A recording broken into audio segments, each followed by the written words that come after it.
চাপিলা মাছগুলোকে সুন্দর করে কেটে ধুয়ে নিয়েছি। এখানে এখন হলুদ, মরিচ, লবণ সব কিছু দিয়ে মাখিয়ে নিচ্ছি। আর এই মাছগুলো একটু অন্য রকমের করেই কিন্তু কাটা হয়েছে। ভিডিওটা ভালো করে যদি দেখেন তাহলেই বুঝতে পারবেন এই মাছগুলো কিভাবে কাটিং করা হয়েছে। সুন্দর করে হলুদ, মরিচ এখন সব মাখিয়ে নিচ্ছি।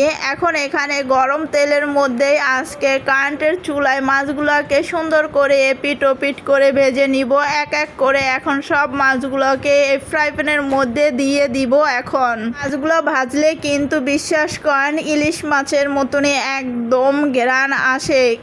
এই জন্যই আমি বলি ইলিশ মাছের থেকে এই মাছগুলো থেকে কোনো অংশে কম না, অনেক সুন্দর কিন্তু ঘ্রাণ আসে। যদি এই মাছগুলো কেউ খেয়ে থাকেন তাহলে অবশ্যই তারা বলতে পারবেন যে আমি সত্যি বললাম না মিথ্যা বললাম। সত্যি ইলিশ মাছের থেকেও এই মাছগুলো কোনো অংশে কম না। যখন এই মাছগুলো ভাজি আর তখন একদম ইলিশ মাছের ঘ্রাণ আসে। আর এই মাছগুলো বিশ্বাস করেন ভাজা খেতেও ভালো লাগে, ভাজার পরে রান্না করলেও সেই মাছটাও কিন্তু অনেক অনেক তরকারিটা অনেক টেস্ট হয়। আমার কাছে তো খুব ভালো লাগে। আর এই মাছ কারদের পছন্দ অবশ্যই কিন্তু কমেন্ট বক্সে জানাবেন।